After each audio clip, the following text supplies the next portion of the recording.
চাই না আমরা গরিব মানুষ, খালি আলু আর চাউল এই দুইটা উনি ভাঙো, আর কিছু দরকার নাই।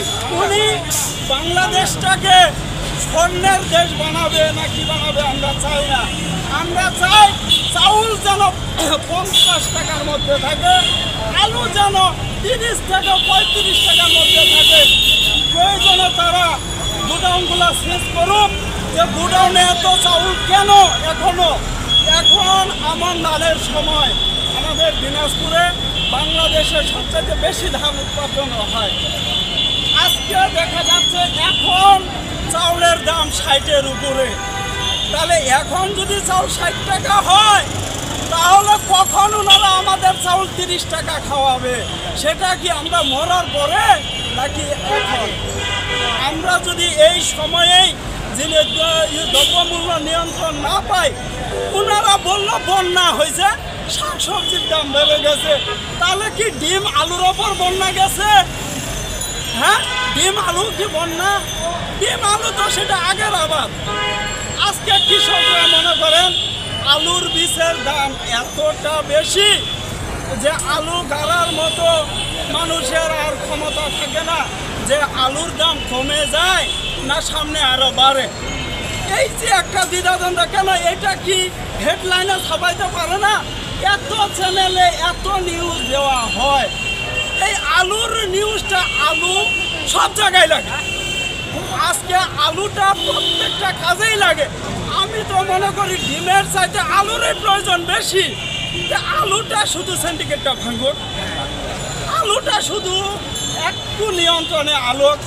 আলু যদি আজকে 60 টাকা হয়, শেখ হাসিনা থাকতেও আলুর কেজি 60 টাকা, এখনো আলুর কেজি 60-65 টাকা, তাহলে লাভ কি?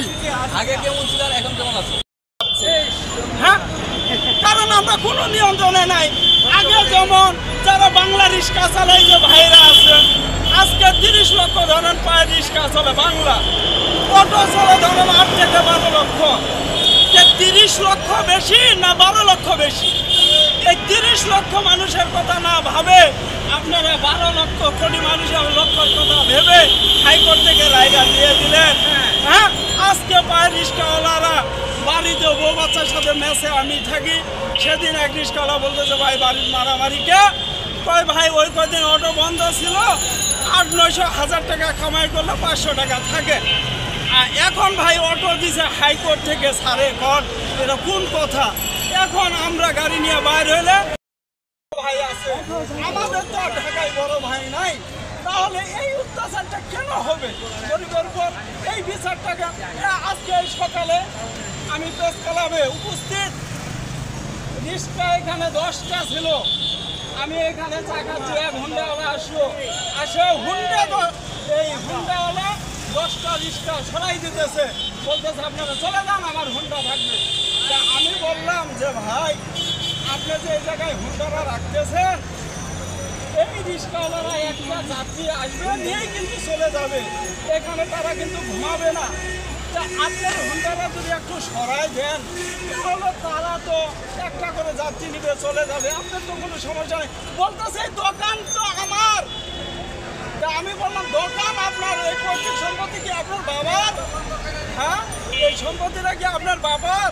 আপনারও রাজনীতি করে করো, কিন্তু আজকে আমি সকালে এই জায়গায় যে প্রমাণ পাইলাম, সে বলতেছে দাদা আজকে রিক্সা সাথে এখানে আমি একটা রিক্সা রাখতে দেবো না, সব সরাই দিব।